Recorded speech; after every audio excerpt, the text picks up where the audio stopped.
haven't even looked at myself in the mirror yet, so my hair is probably crazy.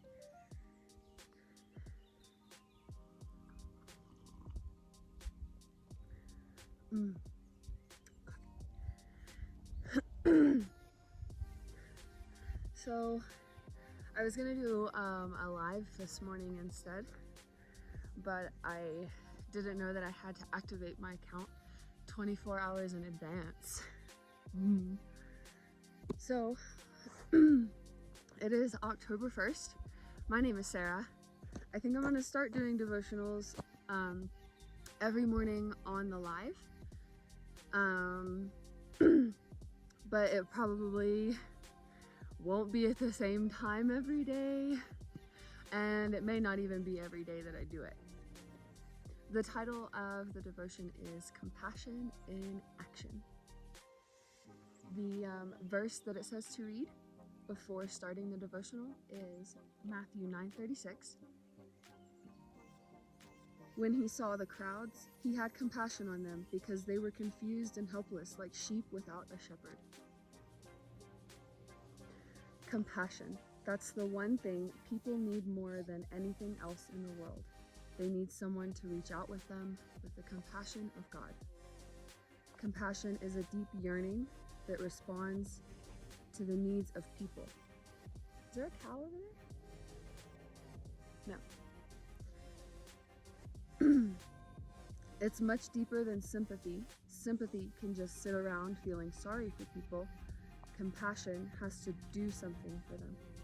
Compassion is what motivates God, and Jesus' life on earth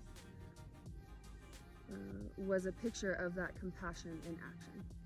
His whole ministry was driven by it. It was compassion that caused him to multiply the loaves and fishes, heal the sick, cast out demons, and raise the dead. It was compassion that compelled him to go to the cross, and it's the same compassion that he now longs to pour out through you.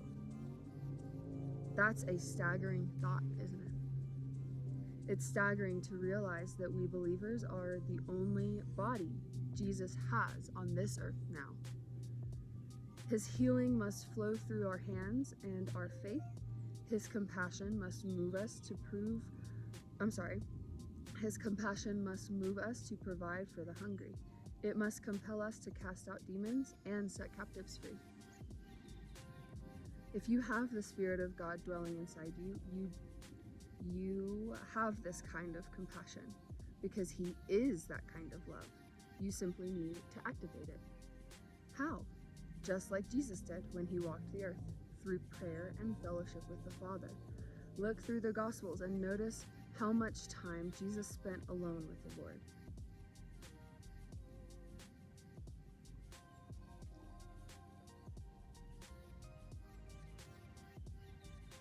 That time activated the compassion of God within him. It caused him to feel what God feels about the suffering of mankind. It stirred him so much that whenever he encountered a need, he met it by the power of God. Follow his example. Spend time in fellowship with your Father. Meditate on his compassion until it rises up strong on the inside of you. Stir it up until the desires to see others set free becomes paramount in your thinking. Jesus has sent you to reach out and touch a love-starved world with his compassion. If you don't do it, who will? And then there's a verse at the end, Mark 6:32 through 46.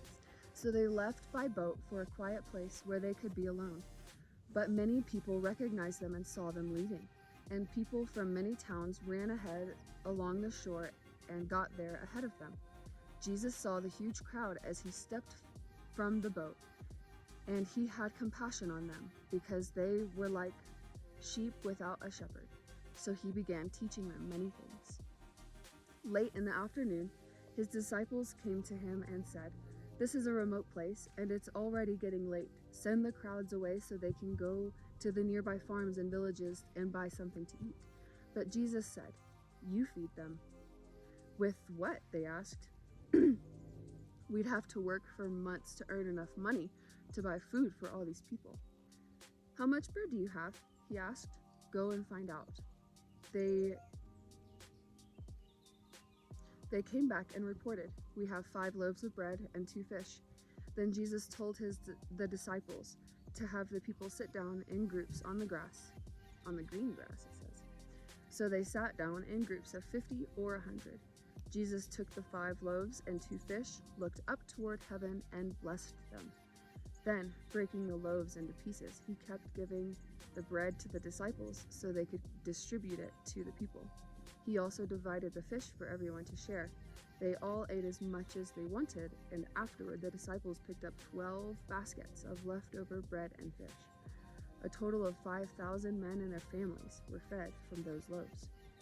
Immediately after this, Jesus insisted that the disciples get back into the boat and head across the lake to Bethesda, while he sent the people home. After telling everyone goodbye, he went up to the hills by himself to pray. Thank you for joining me in this devotion today. Take what resonates with you and listen to your spirit today.